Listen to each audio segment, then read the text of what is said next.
26장 34절에서 27장 4절 말씀을 가지고 두 가지 이야기가 나오지요. 첫째 이야기는 에서가 40세에 결혼한 이야기입니다.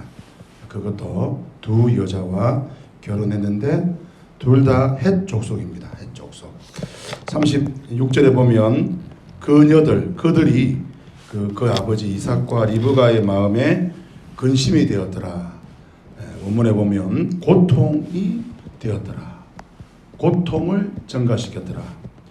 이삭의 입장에서 볼 때 에서는 장자입니다.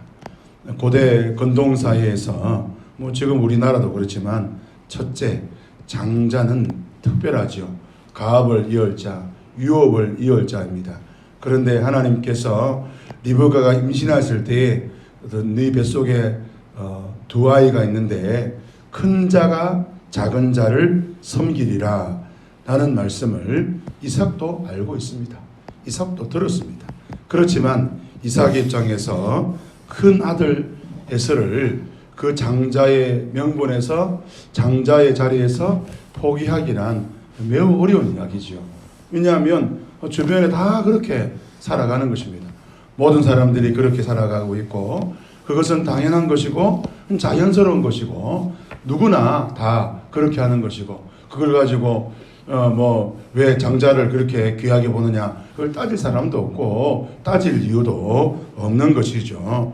그런데 그 장자 그 에서에 대한 이야기가 이제 두 번째로 나오는데 첫 번째 이야기는 에서가 그가 배가 고파서 그의 동생 아우에게 자기의 장자의 명분을 팥죽 한 그릇에 팔았던 이야기가 앞에 나오고 오늘도 이제 40세에 결혼했는데 그 결혼한 그 여자들 그 이방 여인들로 인하여서 믿음의 자녀인 그의 아버지 이삭과 그의 어머니 리브가가 마음에 근심이 되었다라고 말하고 있는 것입니다.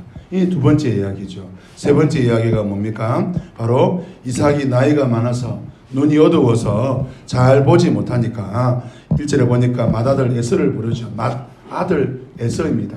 장자입니다. 이삭이 에서를 어떻게 생각하는지를 표현하고 있는 것입니다. 맏아들이죠.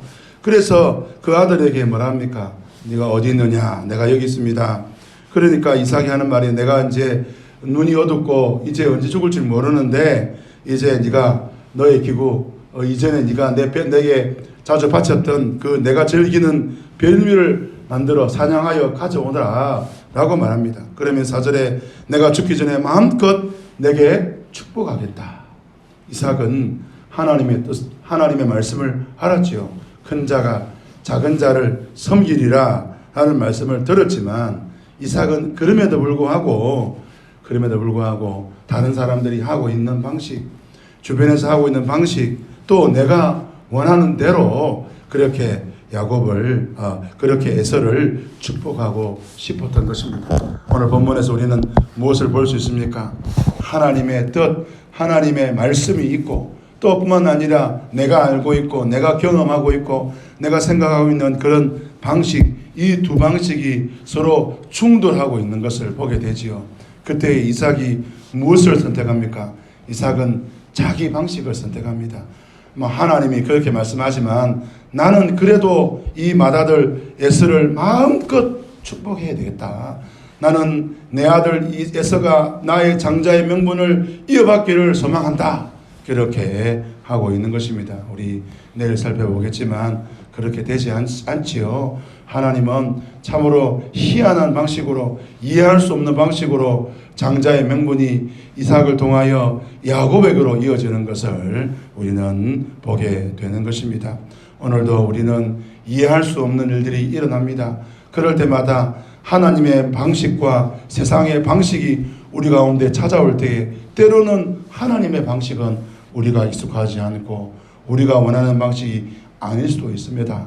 그럼에도 불구하고 오늘 저와 여러분은 이삭처럼 선택하는 것이 아니라 하나님의 사람답게 하나님의 방식을 선택하는 복된 성도들이 되시기를 주님 이름으로 축복합니다. 개인적으로 기도하시다가 돌아가시겠습니다.